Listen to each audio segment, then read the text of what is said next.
The chief executive of a major U.S. pipeline confirmed that the company paid $4.4 million or £3.1 million to ransomware attackers. Joseph Blount of Colonial Pipeline said that the decision was controversial. He said some have argued that the payment encourages the group to commit similar attacks. The breach shut the 5,500-mile-long network of pipelines for several days, triggering fuel shortages in some East Coast states. Blount said that it'll take months of restoration work and millions of dollars to recover some systems that were affected by the hack. And in other news, Iran says it's optimistic it can reach a nuclear deal with Britain, France, Germany, China, and Russia. The US joined the discussion indirectly, but top Senate Republicans have voiced concern that lifting sanctions against Iran would undermine U.S. national security. Iran's president said Thursday countries involved in nuclear deal negotiations agreed in principle to lift major sanctions. Those sanctions affect Iran's oil, banking, shipping, and insurance sectors. Iranian Fars news agency reports that Iran's top nuclear negotiator said Wednesday key issues are yet to be decided. President Trump withdrew from the Iran nuclear deal in 2018, citing violations by Iran. Trump called it a horrible one-sided deal, saying it's defective at its core. He then imposed sanctions on the regime. Meanwhile, President Biden is pledging to return to the deal. Iran and several world powers began official talks on reviving the agreement in April. The U.S. and Iran had indirect talks in Vienna. We remain engaged as a party in these discussions. Obviously, our discussions, as you know from following this, are through indirect talks through the Europeans. We continue to believe that our efforts as it relates to bringing an end or preventing Iran from acquiring a nuclear weapon need to happen through diplomatic channels. 4 top U.S. Senate Republicans in April called on President Biden not to re-enter the Iran nuclear deal and instead continue sanctions against Iran. They're concerned the deal would damage U.S. national security interests.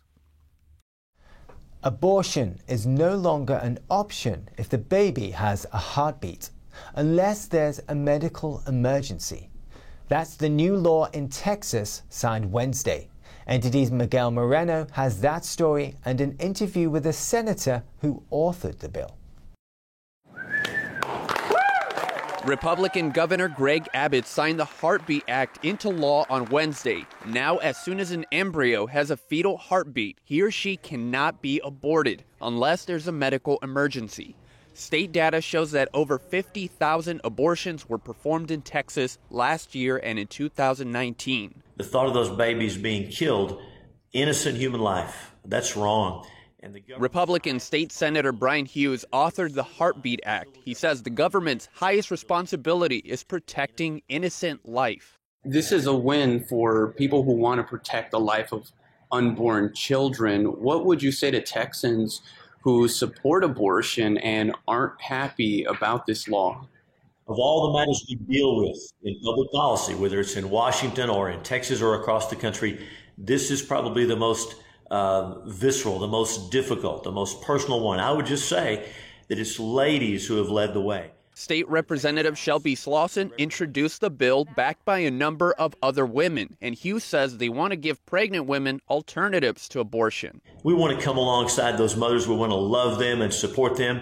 Texas has led the nation in providing support, and I mean tangible financial support even, for those mothers. Many times women in these situations have been lied to, don't know what their options are, they're scared, and so we want to give them all the information about the development of the unborn child. The new law also gives Texans the ability to sue doctors who perform illegal abortions. Abortion provider Planned Parenthood obviously isn't happy with the decision. They called it a dangerous law that would ban abortion before most people even know they are pregnant, and that they'll fight the law, which goes into effect in September. But suspense is building about the latest abortion case taken up by the Supreme Court. That will give the highest court in the land a chance to revisit Roe v. Wade, a landmark abortion ruling. Miguel Moreno, NTD News. For over a year, children have suffered because of lockdowns and pandemic restrictions. In the US, one 10-year-old's speech against his school's mask mandates is going viral. Here's what he had to say.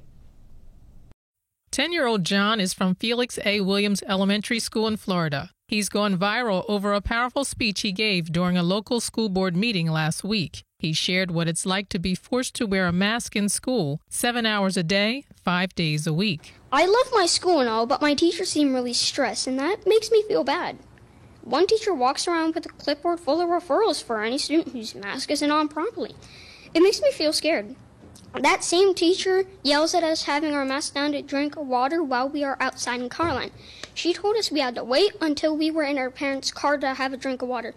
She had her mask down the entire time while she was yelling at us, which makes me and all my friends very mad. When John saw his teacher outside of school, he says she couldn't recognize him because she's never seen him without a mask on. I have allergies, and I feel really anxious with my face covered. I miss seeing people's face. I miss the way things used to be. I'm scared they'll never go back to normal. Breathing freely doesn't seem like something we should have to ask any other people for permission for. Please make masks optional today. It would be so awesome to end the school year on a really happy note like that. Thank you for your time. John's speech went viral, and it landed him a spot on Fox's Tucker Carlson Tonight on Tuesday evening. But despite John's appeal, the school board voted to keep the mask mandatory for the 12 remaining days of the current school year. Other children are speaking out from under the masks, too. This young student from Orange County, California, gave a speech at a protest against school mask mandates on Monday.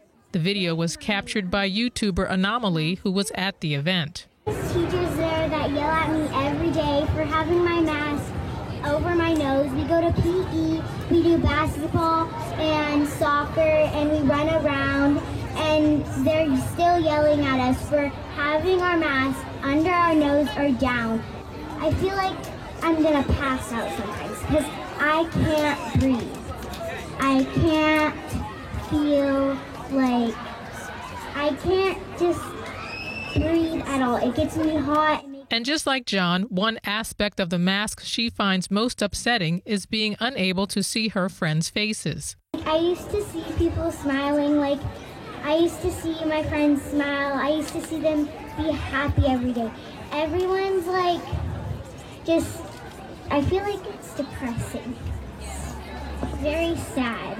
The momentum to get masks off children is growing across the country. Many other students, parents, and child health care professionals are saying no more to the mask. A Swiss photographer who shot a video in the Alps got a surprise this month when her work showed up in a Chinese tourism promotion. China Daily's Twitter accounts published a video inviting viewers to enjoy a small Chinese town nestled at the foot of a mountain. But people soon found out neither the town nor the video were from China. Renowned Swiss photographer Sylvia Michel shot the original in the Swiss Alps. The Chinese state-run media edited the video and cut off Michel's watermark. After the photographer reported them to Twitter, China Daily quietly took down the stolen footage with no explanation. And in other news, an expert speaking at a recent hearing at the US Congress warns that China is employing vaccine diplomacy to influence Latin America. This may harm the region as well as US interests.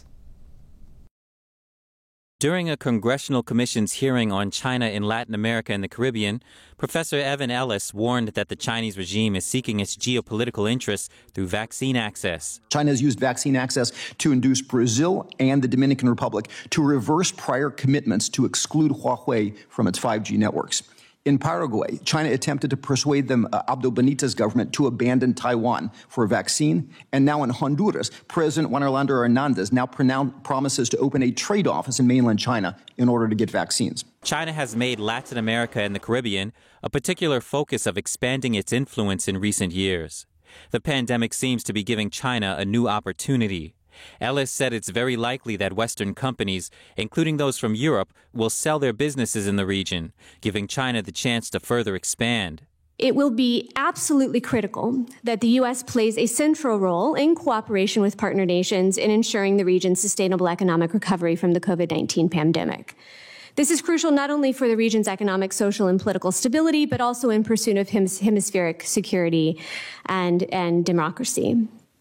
China is the #2 largest trading partner of Latin America, and 19 governments across the region have joined Beijing's Belt and Road Initiative.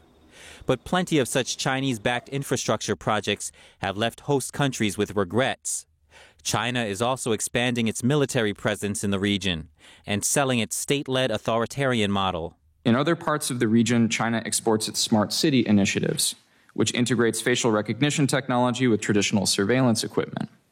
Argentina and Ecuador have been recipients of such technology transfers in the past. Recently, Secretary of State Antony Blinken spoke at the annual Washington Conference on the Americas.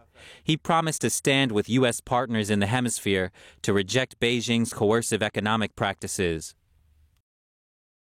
A Chinese province is asking its residents to blow the whistle on anyone they know who is mining cryptocurrency. It's the latest way the Chinese regime is cracking down on cryptos. NTD's Patrick Hayden has more.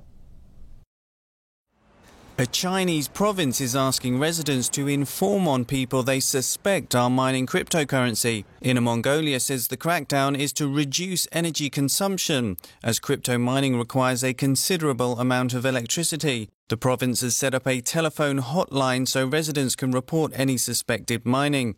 The Inner Mongolia Development and Reform Commission says they're going to comprehensively clean up and shut down these operations. Markets Insider reports the Commission is also targeting companies that are posing as data centers. These businesses get tax breaks, property discounts and cheaper electricity, all of which assists mining. These actions coincide with a growing crackdown in Bitcoin and other cryptocurrencies across the whole country. Cointelegraph reports that from September 2019 to April 2020, the province was a global hub for crypto mining, accounting for nearly 8% of global Bitcoin mining. And Chinese miners account for the vast majority of Bitcoins mined globally. This week, China's central bank said they are not real currencies. The regime wants to promote its digital yuan, which it controls. Following the announcement, Bitcoin slumped as much as 30%. The Chinese regime limits the amount of money individuals can send abroad, so cryptocurrencies are one way Chinese citizens can get around these rules. Patrick Hayden, NTD News.